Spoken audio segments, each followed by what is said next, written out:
E se um antigo costume de casamento fosse, na verdade, um tipo de roteiro profético? Um mapa para eventos que aconteceriam séculos depois. Hoje, a gente vai mergulhar fundo nisso, numa interpretação teológica fascinante que conecta as tradições de casamento da antiga Galileia com a história de Cristo e da Igreja. Pois é, a questão central é exatamente essa. Será que os detalhes de um casamento daquela época poderiam ser, na verdade, um projeto detalhado do futuro?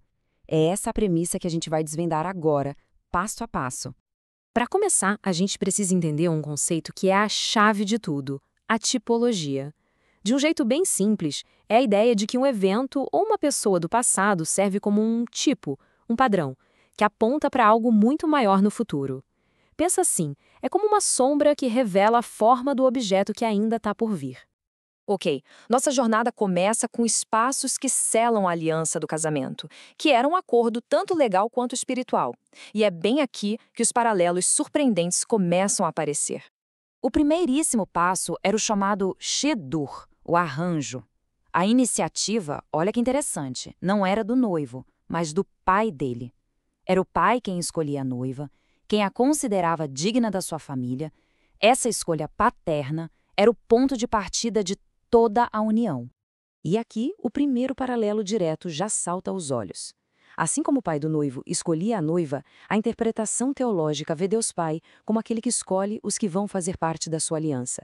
A escolha divina é a base de tudo. E essa passagem do Evangelho de João reforça a ideia de um jeito muito poderoso. Ela ecoa perfeitamente a tradição do Shidduch. A ação inicial, a escolha, pertence ao pai. A próxima etapa é o Iruzim, o noivado.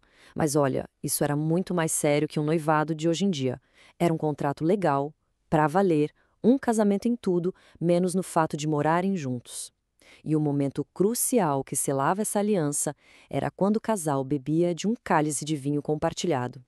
E aqui a conexão com a última ceia fica, nossa, impressionante. Aquele cálice de vinho compartilhado no Erushim encontra seu paralelo direto no momento em que Jesus oferece o cálice aos discípulos, declarando aquilo como a nova aliança. A linguagem é incrivelmente direta. Este cálice é a nova aliança. Para os discípulos que conheciam esses costumes de core salteado, essa declaração teria um peso gigantesco.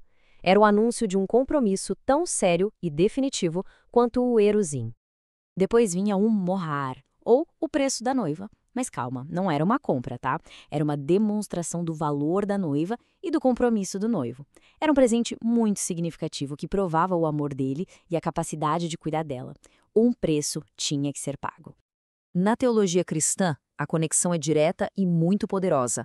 A ideia de um preço pago, como diz essa passagem de Coríntios, é central. O sacrifício de Cristo é visto, então, como um mohar definitivo. Com o contrato selado e o preço pago, começava um período de separação. O noivo e a noiva não ficavam juntos logo de cara. Pelo contrário, os dois entravam numa fase de preparação. As responsabilidades durante essa espera eram bem claras. O noivo ia embora, voltava para a casa do pai para construir o lar onde eles iriam viver. Enquanto isso, a noiva se dedicava a se preparar, a se manter pura e pronta para o retorno dele. E a promessa de Jesus de preparar um lugar se encaixa como uma luva nesse costume do noivo, não é? A frase bate direitinho com a tradição, sugerindo esse período de espera antes da reunião final. Isso nos leva a uma pergunta fundamental. Quanto tempo essa espera durava? A resposta é uma das partes mais intrigantes do costume. O noivo não decidia quando voltar. Ele só podia buscar a noiva quando o pai dele, e somente o pai, achasse que as preparações estavam perfeitas. E isso aqui ilustra o paralelo de forma brilhante. A famosa declaração de Jesus sobre a hora do seu retorno, dizendo que ninguém sabe, senão o pai, se alinha perfeitamente com essa tradição. Era uma linguagem que o pessoal daquela época teria entendido na hora. Depois da longa espera, chegamos ao clímax, o retorno triunfal e surpreendente do noivo para finalmente buscar a sua noiva. A chegada, ou parousia, era um evento espetacular. O noivo não chegava quietinho. Ele vinha com uma procissão de amigos, com tochas, música, o som do chofar, que era a trombeta, e muitos gritos de alegria. E muitas vezes isso acontecia à noite, para pegar todo mundo de surpresa. O paralelo aqui é com a vinda do noivo. E é nesse ponto que essa interpretação teológica oferece uma perspectiva bem particular. Ela conecta a parousia de Cristo não com um evento futuro distante, mas com o juízo sobre Jerusalém no ano 70 depois de Cristo, um evento que marcou o fim de uma era. A parábola das 10 virgens em Mateus 25 captura essa imagem de um jeito perfeito. O grito à meia-noite, a chegada de surpresa do noivo e a necessidade da noiva e de quem estava com ela estarem preparados. Finalmente juntos, o noivo levava a noiva para o lar que ele tinha preparado. Essa etapa, o Nissuin, era a consumação do casamento. E o que vinha depois? Uma grande festa. As bodas, que podia durar até 7 dias, celebrando a união com toda a comunidade. E a imagem final da festa de casamento ecoa de um jeito muito poderoso lá no livro do Apocalipse. A ceia das bodas do Cordeiro é vista como a celebração final da união entre Cristo e seu povo, a Igreja.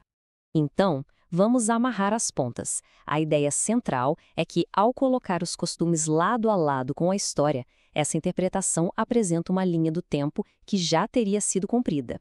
O noivado no ano 33, a preparação até o ano 70 e o retorno do noivo no juízo sobre Jerusalém.